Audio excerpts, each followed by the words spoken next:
everyone, welcome back! In this video we're going to talk about the technology that field workers most often use to record and edit interviews and oral histories. I'm Cassandra from the Folklore Tree, and this is Fieldwork 101.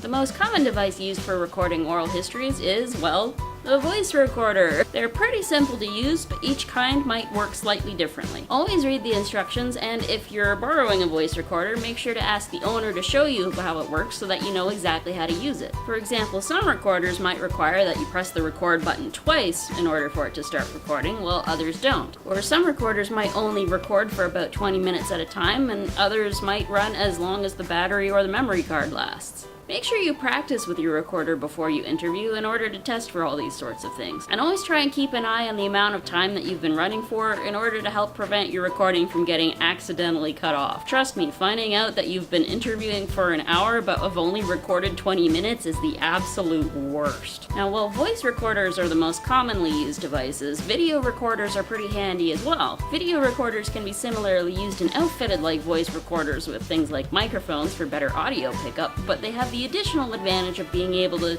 pick up things like facial expression and body language that a voice recorder without the use of visual media just isn't going to have. It's important to remember though that video recordings take up a lot more space than audio recordings, so make sure that your recording devices and storage devices have plenty of space if video is something you decide you want to try. It can also be a little tricky to frame the shot of your informant. Setting up the camera with a tripod so it's sort of looking over your shoulder without seeing you is generally the best way to do it, as this kind of helps keep your informant's attention on your face and not on the camera.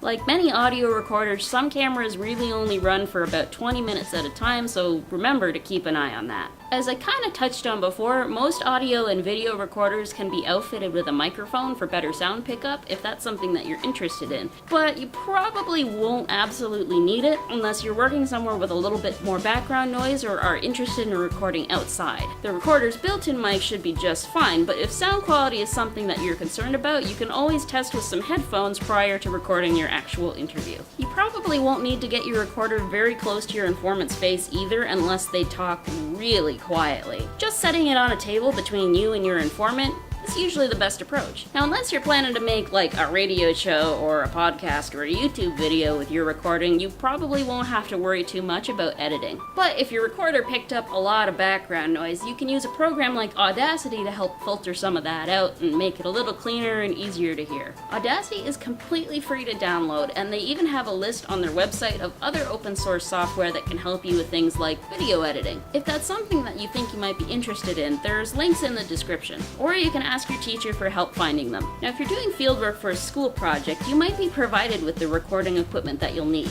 You can also check with your local archive, historical society, or similar organizations to see if they maybe have some equipment that you could borrow. If not, you might have a perfectly good recorder on hand already.